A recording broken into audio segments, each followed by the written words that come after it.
Welcome everybody to our every other week. What is that? Bi-weekly webinar series. Very excited about this week's webinar, which is all about leads for wine and spirit sales and how to generate leads. So without further ado, I'm going to jump right in.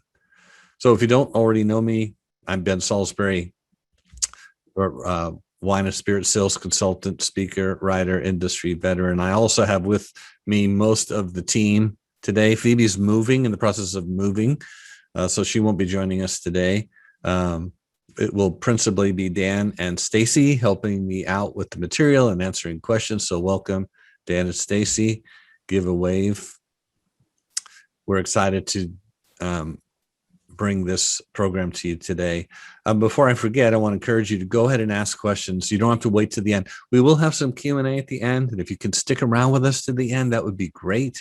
But you don't have to wait to the end to ask your questions. And you can put it in the Q&A or put it in the chat. Dan and Stace will be watching that. I'm also recording this session, and everyone who registered will get a link to the recording. So if you have to go early or you can't stay to the end, you'll be able to watch all of it when you get the recording. And feel free to share the recording with anyone else in your organization that you want to. So let's test out the chat. Tell us in the chat, do you already have enough on and off-premise distribution, or could you use some more?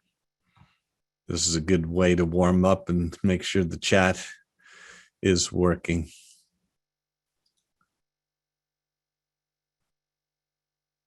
I don't see, oh, here we go. We got a little chat action going.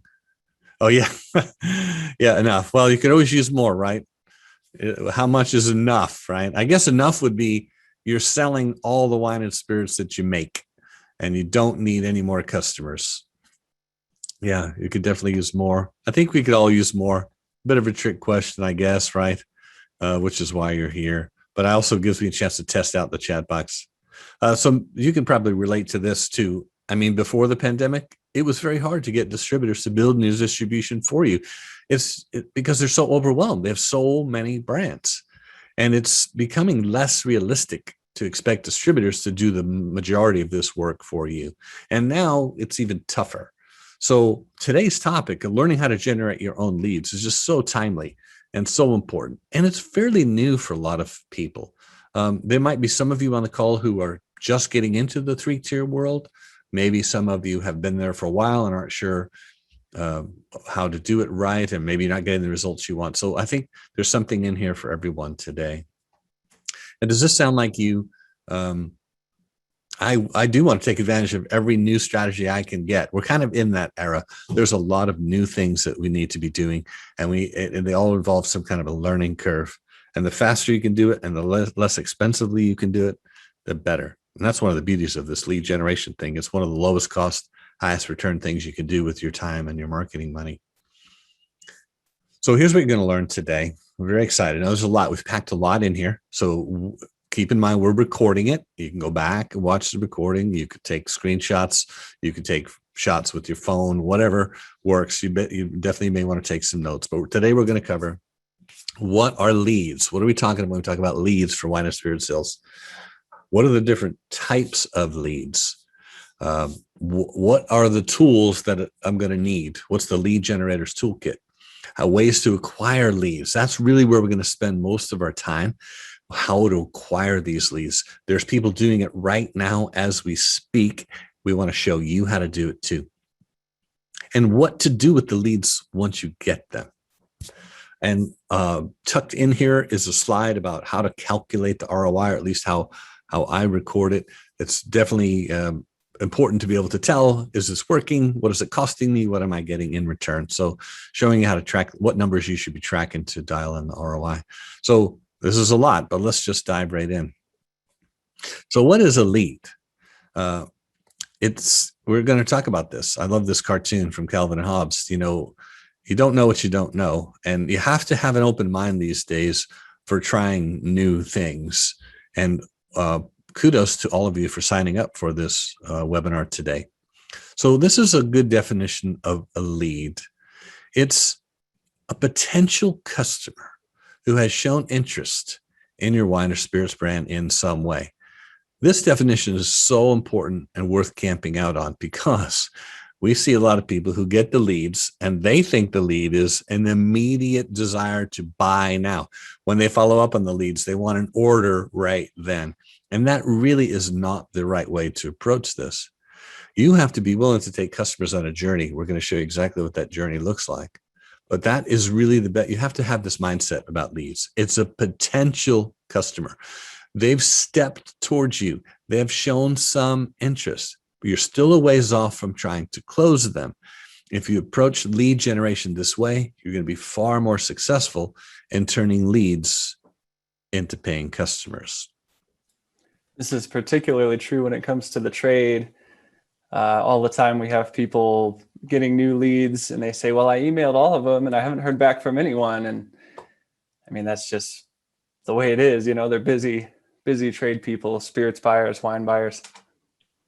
So true. It's a long-term strategy, but it works. It's long-term. And if you're patient and you have the right strategy, it totally works. Very low cost, very scalable.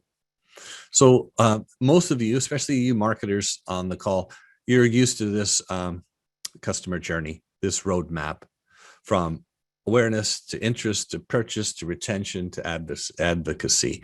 You can't really speed this process up. All you can do is make sure you optimize every step of it. But these leads have taken that first step. That's what's so exciting. If you run a campaign and you generate 200 new leads, that's exciting. They're not all going to buy, but my goodness, out of 200, surely you're going to close a good portion of them, and certainly enough to make it worthwhile to spend the time and money to go get them. But you must keep it in mind that it's really just the first step. I had this picture of a snow leopard, or I think it was a snow leopard.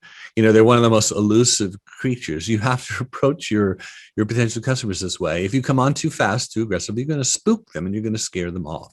So this mindset talk is really good. And a good side note here, this is the single biggest reason you don't have more distribution. I know this from doing it for 36 years. This is a well-qualified statement I'm about to make, is you may treat your customers too transactionally. You do it in direct to consumer, you do it in the 3-tier. I'm in front of a customer, I've got my product, I'm going to close them. That's the mentality. You cannot sell wine and spirits in a transactional way. This isn't a pitch on Shark Tank. It's not a buy now or close the deal. I don't know when's the last time you were in a jewelry store, but that's how they do it in a jewelry store. Their thinking is, if we don't close them while they're in this store, that's it. We've lost them. There is no follow-up. We have to close them while they're in the store. Same thing on a new car lot. Well, we see this in the wine and spirits industry too. You're sitting in front of the buyer and you've got corks pulled and you're sampling, and how many cases do you want? That's how the conversation, which wines do you want to buy and how many cases? If this is how you believe selling a wine and spirits is, if you believe that's the most successful way, lead generation is probably not for you, because this is a bit of a longer fuse, a slower journey. Again, speaking to the people who are already involved in marketing, the rule of 7 says it's going to take an average of 7 interactions with your brand before someone will purchase. Does this mean that you're a lousy salesperson because you couldn't close them on the first interaction? No, this is what it takes. I would say, and you wouldn't have to search very hard to find evidence of this, that it's probably more like 10 or 11 touches, depending on how aggressive you're being. And I'm suggesting you make it okay to have it be 7, 9, 10, 11 touches. It's the surest path to turning these leads into customers. There's a probably good chance to pause. It won't hurt my feelings if you have a very strong opposite reaction to this and you want to tell me off in the chat. One thing the pandemic has taught us is that you can, the good news is you can sell digitally and you can do that at scale. The other thing it's taught us is the sales cycle really has been stretched. It's going to take longer. You're going to have to prove your worth. You're going to have to build a relationship first. There's going to be a lot less transactions taking place as we move through this highly competitive, difficult market. So where do you start? Where does this all begin? And are you ready to stop selling transactionally? Hey, if you're not selling transactionally, just ignore me. I'm speaking to the people who are and think that's the way to do it. So this is where we're going to go. Let's talk about the lead acquisition vehicles. The primary one, the easiest one, the lowest cost one is your website. You must optimize your website for lead generation. And we're going to talk about this very specifically. I've got some great examples of what this looks like when it's done in a best practice kind of way. This is probably the most overlooked aspect for wineries and distilleries. We've got a little button that says join our email list. And that's it. There's just not a lot of strategy behind it. So we're going to talk about that. Social media is fairly passive too, but people will find out about you on social media. Eventually they'll make their way over to your website, hopefully, and hopefully your website is optimized for lead generation. You get the idea. Now, advertising is a little more proactive. You literally can run ads and create lead magnets and generate leads actively, proactively. We're going to talk a lot about that today too. Just like always, networking is an important way to gain leads when you're at trade show. Trade shows are opening back up again. I've already seen the big conferences, or maybe they've moved from the spring to the fall, but people are planning to go to conferences again, or it's already starting. You must have the mindset of collecting leads while you're at these conferences. And then any other kind of trade interaction, including virtual. One of the nice things about virtual conferences, just like the webinar you signed up to attend today, you have to fill out a registration form. And so when you did, you became a lead for whoever is giving you the free training. So are there more strategies than these? Yes, these are the primary ones, and we're going to drill into some of them pretty deeply today. One of the things I promise is this leads generator toolkit. And so here it is. You need an acquisition strategy across multiple platforms. You need a CRM system. Whether you're selling direct to consumer or direct to trade, you need a system to track all kinds of information about the people who are signing up to be on your list, and attributes of the people, attributes of their company, etc. You're going to need to take your email marketing to the next level. And if you're, as a seller, let's say you're on this call and you're involved in 3-tier selling through the distributor network, if you're not currently leveraging email marketing software like MailChimp or ConvertKit, this is definitely something you're going to want to add to your toolkit. Very low cost. And we have a lot of training how to use this properly. And the last thing you're going to need in your toolkit is this mindset of knowledge, discipline, patience. You're going to have to submit to a learning curve. You're going to have to be disciplined and patient with the process. So I have a little story I want to show you, a little illustration. So this is the tent at Aspen Food and Wine. If you've ever been, it's a lot of fun. And like most tasting, you've probably seen these before, right? All around the perimeter of the tent are wineries and distilleries who have a table. And at their table, they've got their wares, and they're looking for people to come up to the table so they can have a chance to taste through the products, talk about the products, and interact with these people. So think about all the people milling around the tent, right? Milling around the tent. They may or may not stop by your table. Sometimes you'll see people deliberately trying not to make eye contact with you. It's kind of like that out in the world too, the digital world of selling. They're out there. There's people out there scrolling through Facebook feeds on their phones, scrolling through Instagram feeds, scrolling through their email inbox. There's people out there. But as a marketer, you want to attract them to you. This picture on the right, this woman has decided, I'm going to go over to that table and I'm going to try some of the wines. Something you did piqued her curiosity, and she's curious. But from the standpoint of marketing, you're thinking, well, this person is a lead.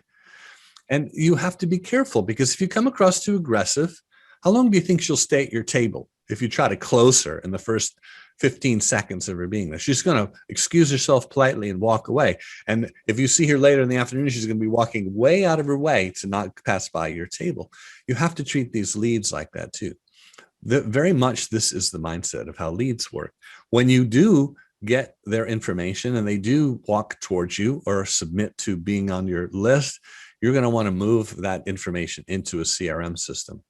We use Salesforce. You might use HubSpot. You might have some other tool that you use. The direct-to-consumer people understand this. They're using it a lot. The three-tier people, not quite so much, although you do see it a bit more. So we're talking about leads here. Let's talk about the different types of leads. To me, this is a really fun thing because when you start doing lead generation, you're going to get attention from a nice cross-section of the industry. You're going to have trade buyers from on-premise, off-premise, chain, independent. You're going to have consumers mixed in there too. Even if you're not trying to attract them, they're going to come along for the ride. If you've ever struggled trying to get engagement from your distributor, this is good news because the distributor salespeople and managers who want to be involved in your business will voluntarily step towards you and express an interest. Same thing with press, influencers. When I look at my email list of roughly 1,000 people, it's got a mixture of all of these, even people outside the industry. It's part of this dragnet type approach. Other producers too, who might be checking out what you're doing, will be on there, and you have to have some sort of way of sorting out who's who, which we'll get into. Yes, that's a great point. One of the first things I do every morning is I look to see what leads came in overnight or while I was away from my desk, and I do some research on them. I look them up on LinkedIn. I look them up on social media. I try to find out where they work, what their background. It's important because I'm trying to build relationships with them over the long term. So I want to know about them. I want to know information about them. And there's so many, we live in a great era where all this can be done online. So how do you attract leads? Maybe this is why you showed up. Get to the good stuff, Ben. Well, here we're getting to the good stuff now. The three top strategies we're going to talk about today are how to make sure your website is fully optimized to get people to sign up. I speak from experience. Like I just said, every morning I come in to see what leads have signed up. I have things on my website that you can download for free. You can sign up for webinars. You can get information, or you can just straight up sign up because you want to be in the tribe. Your website needs to be optimized for that. When we're done today, I want you to go look at your website. And if it's hard to sign up for your email list, or people have to scroll a lot to find out, or you aren't providing any reasons to sign up, these are things that are very fixable. And we're going to give you some good examples. Lead magnets. We're going to talk a lot about lead magnets today because this is an exciting area where wine and spirits, if you can't be there to taste in person, man, these lead magnets are the next best thing because they're so scalable. And we got some great examples. And then webinars, just like the one you signed up for today. Webinars are fantastic because they have a registration process. So if you offer some really, really good training, some really, really good knowledge, people will show up, they'll register. And so it's a fantastic strategy for attracting leads. That goes for virtual tastings too. The thing to watch out for there is to actually make them interesting and topical and have something other than the swirl and sniff to talk about, Well, this is such a good point because a lot of virtual tastings are very focused on themselves and their products. And then you see others where they're really trying to give to their audience. The audience showed up to get something and they're trying to give it to them. That's the right spirit of those things. So when it comes to your website, there's three things you want to do. All of them cheap. You could do them later today or over the weekend. You need multiple places where people can sign up on your list. You need to provide a reason to sign up. And I've got some good examples to show you if you're not sure what that looks like. And you need to provide an opportunity for people to self-identify. I'm a member of the trade. I'm a member of the press. I'm a wine collector. I'm a wine enthusiast. These little check boxes can make a huge difference in your lead acquisition strategy. If you have something like that just says join our newsletter and a box or two to do it, I don't know how that got on my slide there, but this is not a best practice. You are wasting your time and everyone else's. There's a better way to do it. So without further ado, let me show you some examples. This is Dos Gabachos Mezcal. They're brand new. They're a startup. They're just, for them, lead acquisition is the primary job right now while they're getting everything else in order. And they're off to a really good start. Several things I love about their lead acquisition strategy. One is they're adopting the best practice of first name and email. That's it. If this is the conversion of only getting those two pieces of data is so much greater than trying to get last name or birth date or zip code. There's time to get that stuff later. Make the bar as low as possible for people. Another thing they're doing is allowing people to self-identify. Look at this. I'm a retailer, hotel, bar, restaurant. A lot of people say to me, well, I don't think anybody's ever going to fill that out. You are wrong. People want to be known. They want you to know that they work in a restaurant or bar. That there's tremendous interest in the on-premise trade and the off-premise trade to be close to wineries and close to distilleries, to have their own direct access to brands. Do not underestimate the power of that. Here's another good example, and you're probably going to see a pattern here, but I love the reason that Woods has given their subscribers. Sign up to receive periodic updates on events, special releases, new products, cocktail recipes, and other fun stuff. You'll hear from us every now and then, and we promise to keep it short and informative. That is one of the best examples I've seen of a good reason to sign up for the email address. So back to the choking hazard here, join our newsletter. It's just not going to cut it. Let's look at another one. I love this one from Frog's Leap. And some would say, well, nobody's going to read this. Well, that's true. There'll be a bunch of people who won't. But for the people that do, you're already hooking them. You're already bringing them close to you. Let's read this together. Someone once said that the one good thing about not seeing you is I can write you a letter, and we couldn't agree more. We'd love to keep you abreast. So here's the reasons for signing up. We'd love to keep you abreast of our comings and goings, as well as that occasional note to keep you in the loop of something special. That, to me, is a masterful bit of copywriting right there. We promise we won't overwhelm your inbox, and rest assured, we never share our email list. This is a beautiful, elegant reason to sign up. I love this. This is a great one too. If you go to LEMELSON Vineyards website and you go to the trade section of the website, after you're there for 5 or 10 seconds, this form pops up. Welcome, trade partners. Join our trade-only email list so that we can keep you up to date. Now here they're getting a little more information, but that's okay. They're a trade partner. There's something in it for them to get this wine sold too. I have another place on their website where you get this message. They've got multiple places. Sign up for our email list so you can stay in the know and get 10% off your first order. They've given them a reason. And look, they just want you in. They'll worry about your first name and last name later. Very, very smart. I love this example. I love this one too.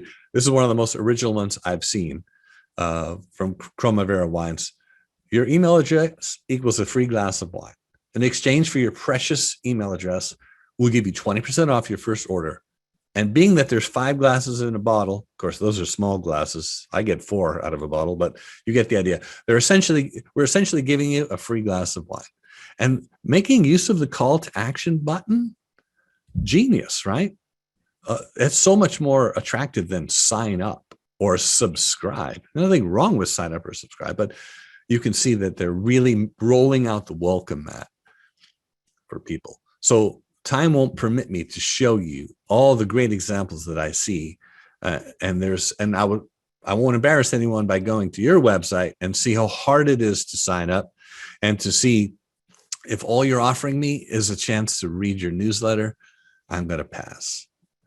So I want to pause for a minute for any comments from the panel. Anything in the chat box. Tell me in the chat, is this ringing a bell for you? Are you finding yourself, you know what? He's right. I'm going to go look at this. I'm going to talk to my team about this. If I'm just boring the snot out of you, tell me that too, and I'll go a little faster. But I was really hoping examples would help. Dan? You'll notice there's a theme here too, which is as much as you can make this feel like a one-to-one experience, the better it's going to work. People want to receive content that they're interested in, and only that. They don't want to receive irrelevant content. And so by qualifying yourself like this, that helps a lot. The internet has kind of reverted us in a way. This comes from Gary Vaynerchuk's thank you economy into a sort of a local economy again, where rather than remembering your customers that come into your brick and mortar shop, you are identifying their preferences and whatever it is that they want to get out of your relationship on a one-to-one basis as much as possible, even though you never meet them necessarily. We have a comment from Dean in the chat. He says, our trade site is focused on fulfillment, not interaction. I don't see anything wrong with that. I want to invite you to consider that your trade site it can be both. It can be focused on fulfillment, and people may want to sign up for that insider information that they're only going to get if they're a member of the trade. When trade members sign up for your email list, they're not going to get the same correspondence that consumers do. Just hardly a week goes by when you don't see somebody getting a great score on something, and you can't always leave it up to your distributor partners to make sure everybody gets that information. So if you had your own trade-only email list with several hundred trade people who want to be on the email list, and you got that into their hands with a button that says click here for a sample, that would be game changing. You could literally sell out because those scores have a low shelf life, and ideally you're going to want to sell as much as you can in the first 3 or 4 days of it coming out. Yeah, and ideally what you're trying to show your trade subscribers, well, there's several things you can do. One of the main ways you can add value to your trade partners, whether they're a customer yet or not, is send them valuable industry news. Every day comb things like the Mark Brown industry news update, VinePair Pro, VP Pro, whatever it's called, 750 daily. That content goes a long way. You also want to show how to get more value out of your product if they have purchased it already. So cocktail recipes, ideas like that. Great. Awesome. We have a comment in the chat from Christopher. A concern I find from folks thinking about signing up is, quote, I'm going to get too much information, or the frequency, that is a concern. It is legitimate. So in your reason for signing up, Chris, let them know that's not the case, and then do it, then live up to it. Well, and the doing it part is the, and I don't know if you're going to go into that or not, but the segmenting your audience once you have them. So you'll only send, people interested in whiskey information about whiskey, and you won't send them information about vodka. So you're already going to customize your emails based on the segmentation of the audience. Yeah, that's a really good point, because the second part of Chris's question is, is it appropriate to let them know how often they'll be hearing from you? And I would caution against that, because it's really hard to, if you do it right, you don't need a very specific cadence. You don't need once a month or every 2 weeks. That forces you to send out content that you don't need to. So I would reword it saying you're only going to receive content that's important to you, and you can unsubscribe at any time. That's another really good tactic. We want people on our list that want to be there. Give them many, many opportunities to get off. Now, to get off your list, we're going to cover this in 2 weeks when we get into email. We're going to go into the anti-newsletter email strategy. So you'll definitely want to show up in 2 weeks for that, or at least register so you can get the link. But for now, we just want to make sure you have multiple places to sign up. You give people a reason to sign up. And what was the third thing? Hold on. While you're doing that, Ben. Self-identify. Give them a chance to self-identify where they're coming from. Oh, great. You got it. You can send people a survey, or like a complete your profile sort of a link, and figure out their preferences. And I think a good way to put this is, we'll only email you when it's important. Or, I wouldn't necessarily back myself into a corner where I, like Ben was saying, I have to create a certain type of content bi-weekly or whatever. It's more of an ad hoc, as needed basis. As long as it's valuable, nobody is really going to care too much how often you send it. I mean, you don't want to beat them over the head, but hopefully that makes sense. It does. So there's a real strategy to using email properly, and we won't have time to get into it today, but in 2 weeks we will. So let's talk about lead magnets, because this is really exciting stuff and fairly new for wine and spirits. What the heck is a lead magnet? So here's an example of one. You're scrolling through your Facebook feed, you see this ad. Very often they're videos, somebody standing in front of their Porsche, get my 5 steps to this, do this, that, and you click learn more, and you go to a little form and you fill it out, and you get whatever it is they're offering.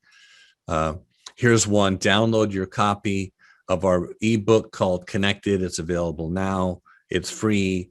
These are lead magnets. You've probably seen them on your Facebook feed or your Instagram feed. Here's another one: win one more deal a month with this free guide. You click download, it takes you to a landing page. So what does this look like for wine and spirits? Well, here's a great example from Hudson Valley Distillers in upstate New York. They've put together a very handy one-page guide that's just all about ready to drink, the trends, the what's working, what's not, what's popular. Get the most up-to-date numbers on bottled cocktail. They're giving something of value. They're not being too self-promoting. They're running a Facebook ad that drives traffic to that landing page where they get the lead magnet. Let's look at another one. This is Bottega Vodka. They put together this really cool guide about if vodka is so neutral, why are there so many different kinds? And it just really unravels the mystery. They're giving to the community. Look who it's aimed at. You can look at their ad copy to see who it's aimed at. Calling all bartenders and professional mixologists. Do all vodkas taste the same? Expert mixologists don't think so. And they've put together this whole guide. And these are just like 3 sample slides from the guide. I think it's like 10, 12 pages. It's a fantastic piece of content. Han family had a great one last year. This was more consumer oriented, but they had a really nice map because they recognize that if you're a sommelier or wine buyer, your educational journey never ends. These are great examples of lead magnets. And let's say you're involved with Speakeasy or LibDib or one of the other DTC platforms. You can even use these lead magnets to draw people closer to that platform. Here's a good example from Boot Hill, trying to get more trade buyers to sign up and experience their products through LibDib. So lead magnets are everywhere. And if you're not doing this, that's a big part of the reason why hopefully you showed up today, is to learn what this is all about, how to put them together, how to put them into play. I have some other examples too, but I want to just pause. Is there anything I'm missing, Dan or Stacy? One of the most common questions we get are, well, aren't these kind of scammy? Aren't people tired of these things? And the answer I have to that is that poor quality lead magnets are scammy, or bearing the lead is scammy, no pun intended. You have to be forthcoming about what people are going to get and what they need to do in return, which is sign up for your list. But this is very common, and it's perfectly okay if what you're providing people is something that's actually going to be valuable to them, that they actually enjoy and they want to see more of, And then after you have, we'll probably weeks down the road get to this, but after you've brought them in, make sure that all the content you're following up with is in line with the theme of whatever lead magnet they came in on. It's consistent with what they showed interest in the first place. So you're not going to bring them in with a valuable lead magnet on the best mimosa recipe or whatever, and then start sending them, all of your, I'm blanking. Yeah. Great example. Yes. So cheat sheets, guides, tip lists, toolkits, industry reports. You do have to put some time and effort into it. And the results you'll get, as Dan was saying, is commensurate with the value of the lead magnet. You put together a valuable lead magnet and people are going to download it. Who's going to download it? Only the people that want it. Now, you do have to be really good at targeting the right people with the right content. And we won't have time to dive into that today, but it's totally doable. In fact, a good transition into the ROI piece, I want to show you an example from my own business. This isn't just theory that we're talking about today. We do this in our own business, and we help all of our clients do it for their business. Here's a very specific example. At the beginning of the pandemic, a little over a year ago, I created a 13-page guide called How to Sell Wine and Spirits Remotely. Maybe some of you are on the call have seen this. Maybe this is the way you came into my orbit. I don't know. But 200, I created the lead magnet. Then I built the landing page to deliver it. Then I created a Facebook ad to drive traffic to the landing page. I was very specific in who I aimed it at, wineries and craft distilleries. I was very specific to the needs of wineries and distilleries in my messaging, in my ad copy. And the call to action is free guide. Learn to sell wine and spirits remotely. You click learn more. You go to the landing page. You fill out the form. Get the free guide. It's not rocket science. What made this work was the valuable information I put together. And I aimed it at the people who needed it. And what were the results? Well, and this is ongoing. It's still one of my top producing lead magnets to this day, a year later. 297 people downloaded the guide. I spent about $1,000 in Facebook and Instagram ads to get those 297 people, because to get it in front of them, you have to put a Facebook ad together. That's about $3.36 per lead. And those leads have generated over $15,000 in income for me. So I'm no rocket scientist, but I spent $1,000 and got $15,000 in revenue. So just think about this. How can this work for you to sell more wine, sell more spirits? It totally can work. And I'm going to show you some keys to making it work. The keys to an effective lead magnet is you've got it, like Dan was saying, you've got to have valuable content. Okay, what is that supposed to look like? Well, educate them, entertain them, inform them, make them feel better. One of my favorite leads that I saw happen during COVID was a very generous piece that Han family put together, which was how to make the transition, because overnight all these people, all these wine and spirits buyers were out of work. How to make the transition from wine buyer to wine seller. And I co-authored this with Eric Bierbreyer, who was the national accounts VP at the time. We put together something really, really good to help people in a time of need, to make them feel better, that their life isn't over. There is life after COVID. You get the idea. So get more done, save time. You have a unique story. You have a unique ethos. You'll figure it out. It's good to have a little brainstorming session. What's going to happen is people are going to opt in. If you do this right, people will opt in. It works. You're going to need 4 simple things. You're going to need the lead magnet itself, typically in a PDF, or it could be a video, but typically it's a PDF that they download and they get in their hands immediately. Ideally, it's something that will help them get a win or give them some information right away.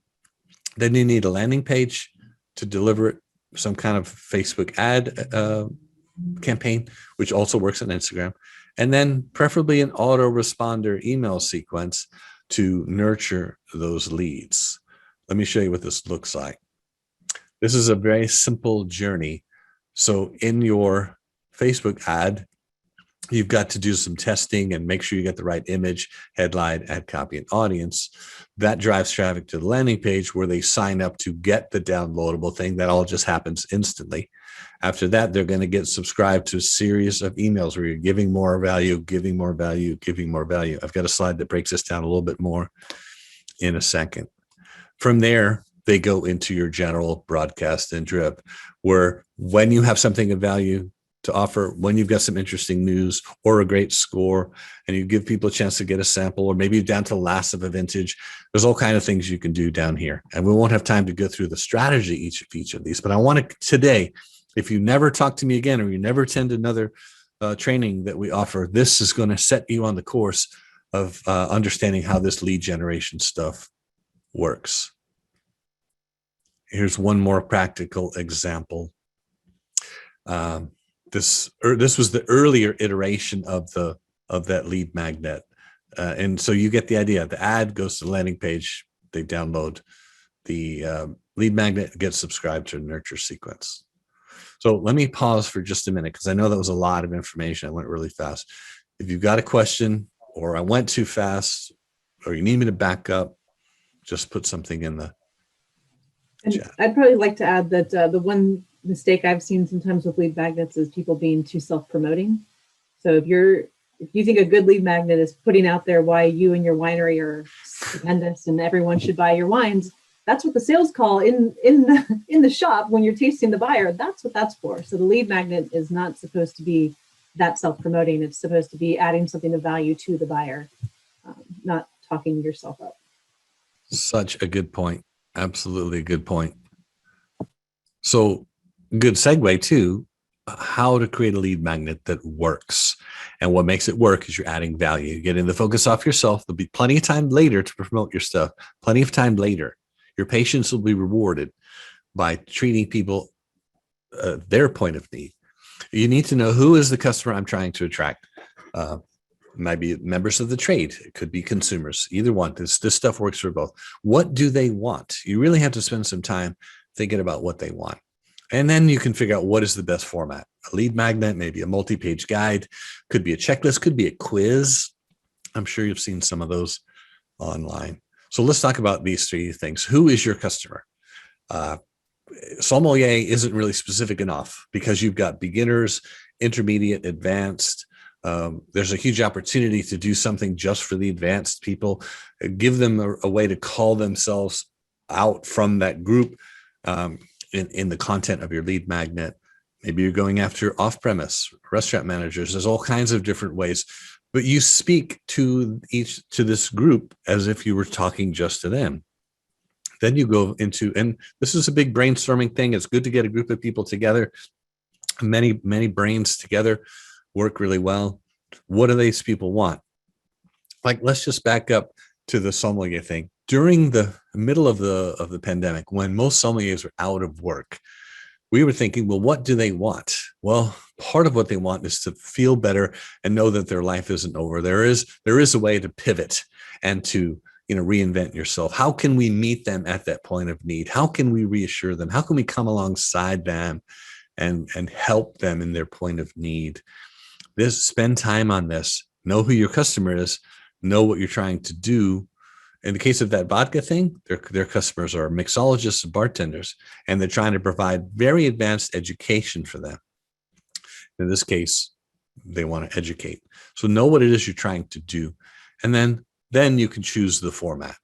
A multiple page guide, a report showing trends. These are great examples of what the format is like. So I'm hoping this is really helpful.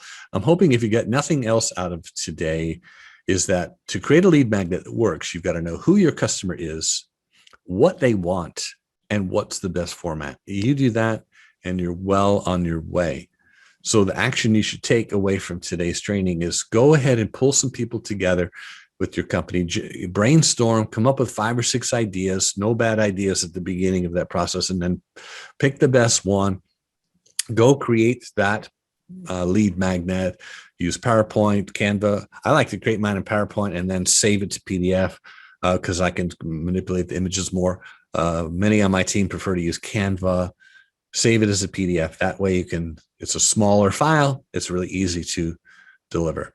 Now, in a short amount of time we have together today, I can't go into this, but you're going to need to try different things. Not every lead magnet you create is going to work. It's just a fact.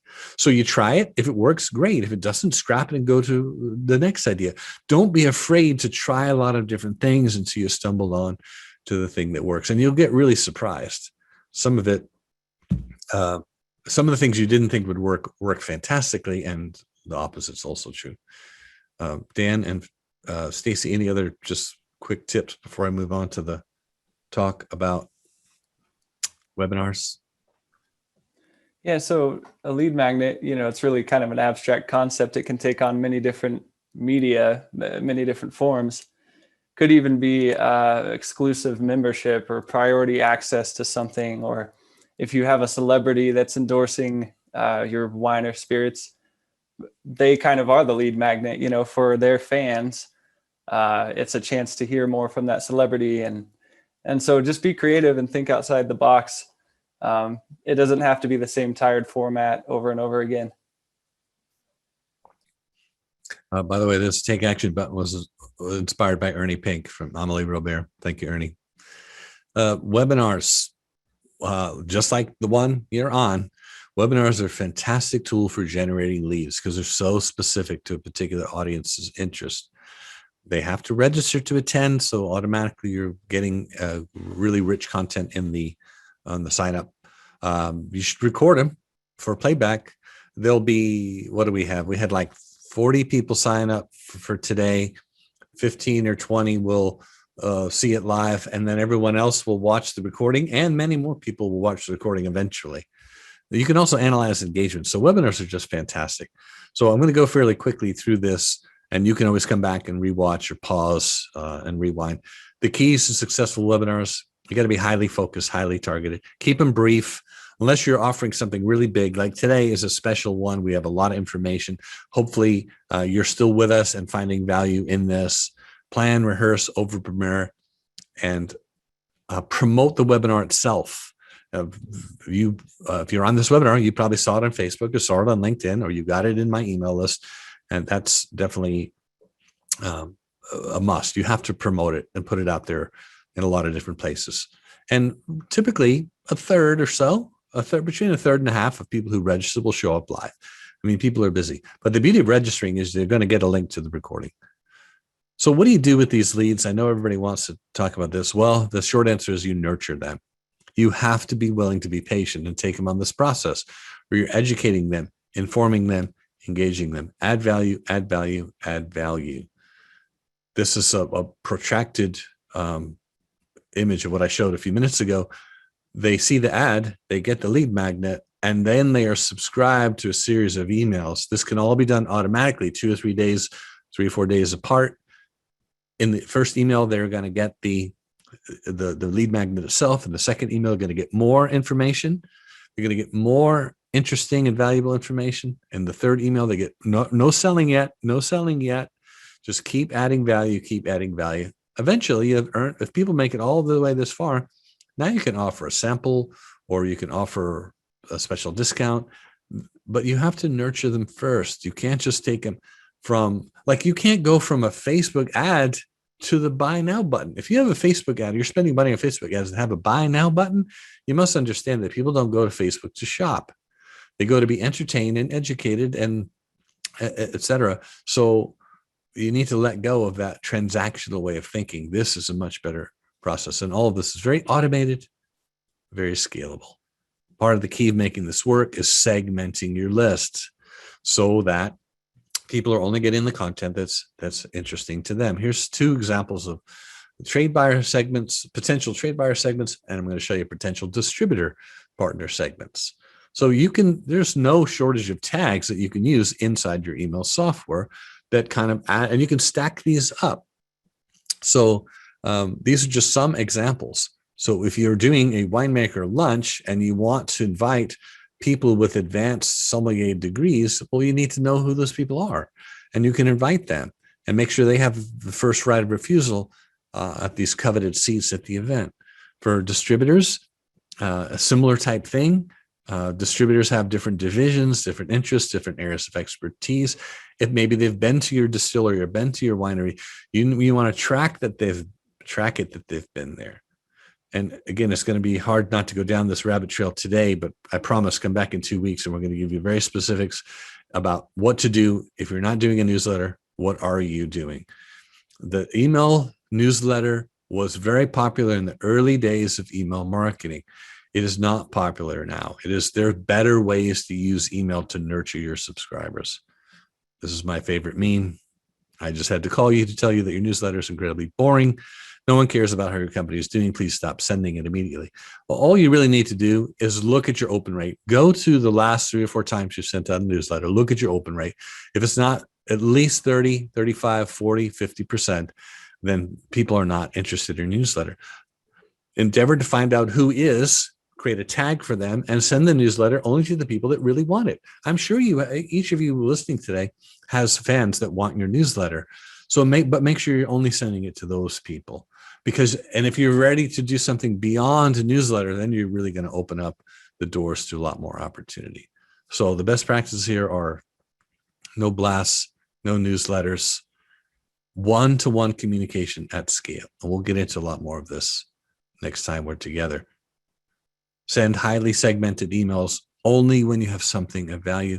Keep it very, very brief. I'm sure you're all familiar with the too long didn't read way of thinking at the world. Now, once again, I'm not just blowing smoke over here. I do this successfully in my own business. my lifetime open rate is 48%. That is not too shabby. That's after sending out 35,000 emails. These are the last 3 emails that I sent out. 63% open rate, 63% open rate, 58% open rate. The reason I'm getting these open rates is because I'm sending information only to the people that want it. I'm keeping it incredibly brief, and I'm writing to them as if I'm writing one-to-one. If you get one of my emails, it feels like I'm writing just to you. So let's recap. I know we went through a lot very quickly, but I'm trying to be conscious of the time. You now know what leads are. They work for wine and spirits. You know, there's different types of leads, different ways to generate the leads, and a best practice of what to do when you get them. And I taught you a very brief calculation of how to summarize the ROI. So let me tell you, today's training was just the tip of the iceberg. If you want to go further, if you have found interest, I see that most of the people who were on at the beginning of this webinar are still on. So thank you. I'm hoping you're here because you're learning something, but there's a lot more. And if you want to go further, if you're ready to get off the sideline and into this game, I want to offer you another free class. This is an on-demand class. You take it whenever you want. Go to winesalessimulator.com. It's free, no obligation. Go check it out. Today, we talked about lead generation, but it's really part of a 5-step strategy that includes CRM, key account targeting. We go deep into email for trade sales, and then social media for sales pros, not your brand's social media feeds, but your personal feed as a seller. In the free on-demand masterclass, we go through all of these things. So I invite you to take the next step. Go learn about the other 4 components. If you want to skip through the lead generation stuff when you get there, you can, because you just sat through almost an hour of this here. But this would be a great next step if you're interested in learning more about this. And so now I want to open it up for some Q&A. So feel free to ask a question in the Q&A, ask a question in the chat. Anything additional you want to add, Stacy and Dan, while we're waiting for the questions to come in? I would just say that this is a long process, so patience is definitely a virtue here. You're not going to see immediate results the first thing you send out or whatever. So, and testing is a big part of that patience. So it's going to take a while to hone in on the right formula for you and for your own audience. Definitely. Yeah, I think we rarely get it right the first time. It always takes some testing and refining. And think of it like a fair trade too when you're coming up with these ideas. If you feel like you're scamming people, you probably are. Just, figure out something that's going to feel good that you want to give away, that you would want to receive. Put yourself in your target's shoes. Maybe target isn't the right way to refer to them, but I mean, they are. So, no, I can't believe there's no questions given all that we covered. If you don't have a question, I'd love to hear your feedback. Did you learn something new? Was it worth your time? Did we totally waste your time and you want your money back? We have very thick skin around here. Christopher had a great question. Yeah, so platform specific. Trade people are on Facebook. They are on Instagram in larger numbers than any other platform. The intent is a little bit tricky. People are on there for entertainment, not necessarily in a business mindset. So we've found some success here and there on LinkedIn advertising as well for trade. The only problem is LinkedIn's ads. The approval process is really temperamental when it comes to alcohol. So you have to use clever words like SKU and inventory and stuff. But you will find trade people in much more of a business ready mindset on LinkedIn. However, we have had success. I mean, we've gathered hundreds of trade leads via Facebook ads. You just have to do a better job of qualifying and kind of separating the wheat from the chaff that comes in. You'll get random consumers signing up through your trade ads. It's inevitable. Yes, and there's some best practices, Christopher. In your ad copy, you should be as explicit as possible. Are you a wine buyer? Are you a restaurant or retailer wine buyer? In the first line of your ad copy and in the headline, make sure they know you're speaking to the trade. So there's a lot you can do to cut through the clutter of who's trade and who's not in your advertising by the language you use in your ad copy. And then, of course, in your targeting, there are definitely ways to target trade buyers. But one of the most powerful things is in your language. And it doesn't really matter on mobile or desktop. They're going to see it where they see it. Because when you launch your ad, it's going to show up in both places. So, and you can check the box to have it show up on Instagram and Facebook, the very same ad.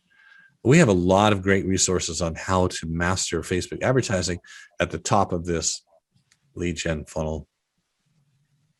I would make one note about mobile versus desktop is a lot of times, at least for me personally, I'm creating things on my desktop, but I know that my end user is probably going to look on a mobile device because that's where most people are with Instagram, Facebook. So it's always good to preview your ads or preview your landing page, because if they're going to be accessing it from a mobile device, you want to make sure it doesn't look super funky and contorted.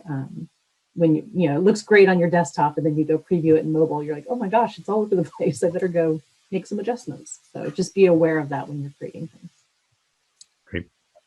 Great point. Well, man, I thought we would get a lot more questions. So that's fine. If you think of questions later, feel free to flip me an email, send me a DM on Instagram. Same goes for sending a note to Dan or Stacy. We'll be happy to answer any questions. I realize it's Friday afternoon or late morning if you're on the West Coast. So thanks, everyone. I will sign off at this point. You'll be getting an email that has the link to the recording. So if you had to drop off early, you can come back and catch it later. So thank you, everyone. Appreciate it.